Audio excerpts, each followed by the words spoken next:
Business को start तो किया जाता है इनिशियल लेवल पे, वो स्पार्क रहता है, लेकिन एट द पॉइंट कहीं पे सैचुरेशन पॉइंट आ जाता है। अब क्या, अब समझ नहीं आता।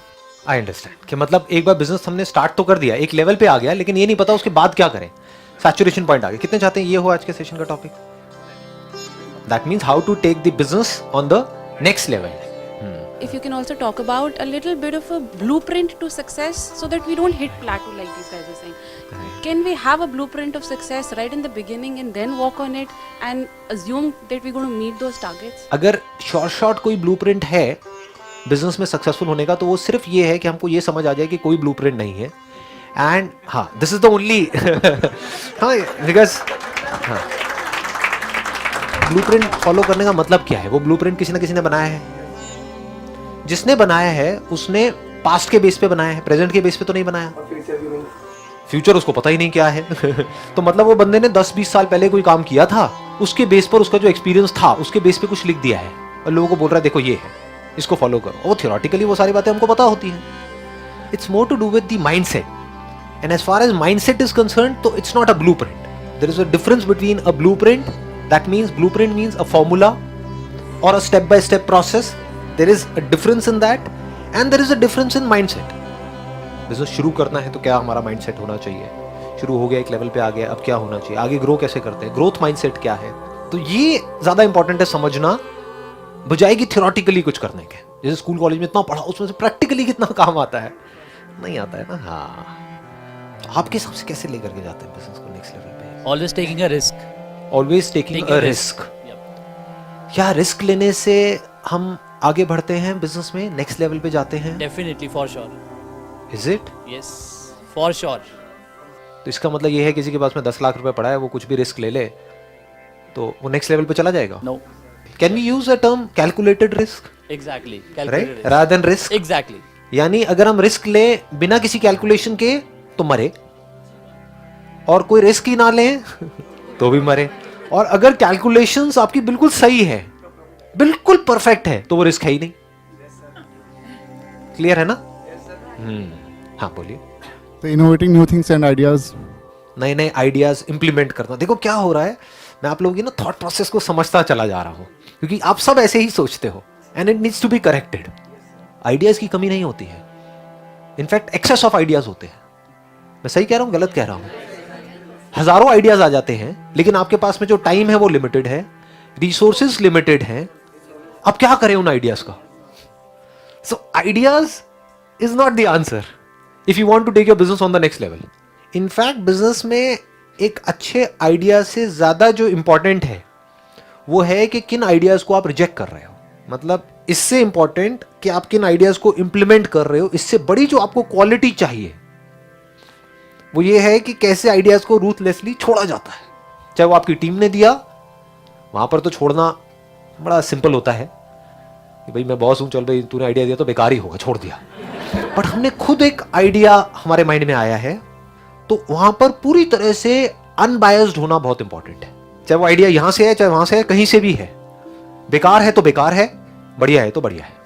मतलब उस आइडिया की हमको पहले डेप्थ में जाना है, जो बेकार है उसको छोड़ते चले जाना है.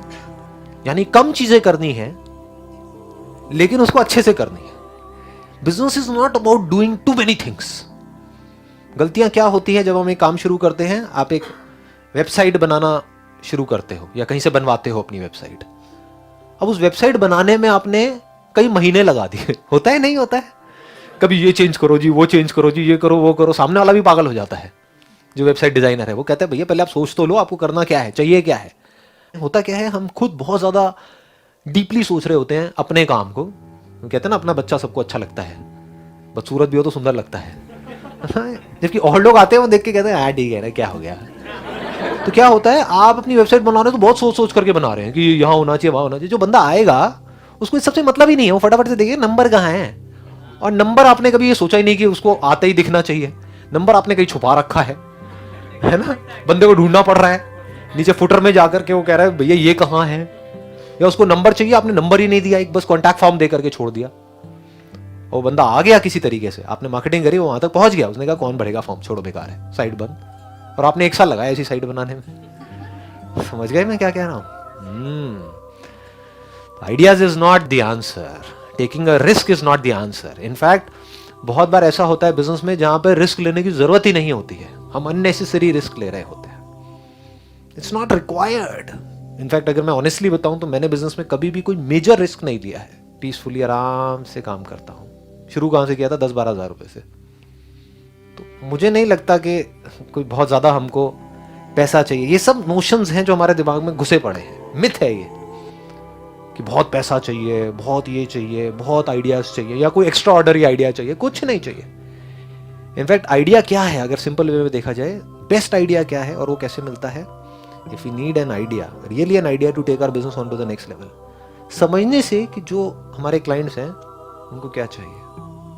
अभी सुनने में आपको बड़ा क्लीशेड लगेगा. आप कहोगे यार इसमें क्या है, ये तो पता है, लेकिन आप खुद अपने आप से सच बोलो कि आप जो काम कर रहे हैं उसमें दिन में कितने घंटे आप ये स्टडी करने में लगाते हैं कि मेरे क्लाइंट्स को क्या चाहिए, और कितने घंटे ये स्टडी करने में लगाते हैं इंटीरियर कैसा होगा ऑफिस का, ये कैसा होगा, वो कैसा होगा. हाँ, समझ गए? हाँ, तो हम वहीं फंसे रह जाते हैं. जो करने वाला काम है वो एक्चुअल में हम कभी नहीं करते. हमारा जब काम शुरू हुआ था तो उससे पहले जब ये इमेजेस बाजार वाला बिजनेस शुरू हुआ था, I personally went to around 100 agencies जो हमारे पोटेंशियल क्लाइंट थे, और उनसे जा करके डीपली समझा था कि क्या हो रहा है.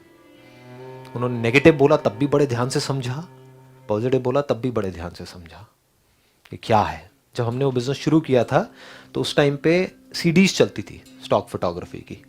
500 रुपए की सीडी आती थी नेहरू प्लेस में, जिसमें 100 इमेजेस मिलती थी. तो एक इमेज कितने की हो गई? 5 रुपए की. उस टाइम पे जब हमने बिजनेस शुरू किया था तब ऑन एन एवरेज हम एक इमेज सेल करते थे 5,000 रुपए की. तो हमारा कंपटीशन किससे था? 5 रुपए वर्सेस 5,000 रुपए. तो सबने क्या कहा था कि कोई नहीं लेगा. And we are the market leaders in India.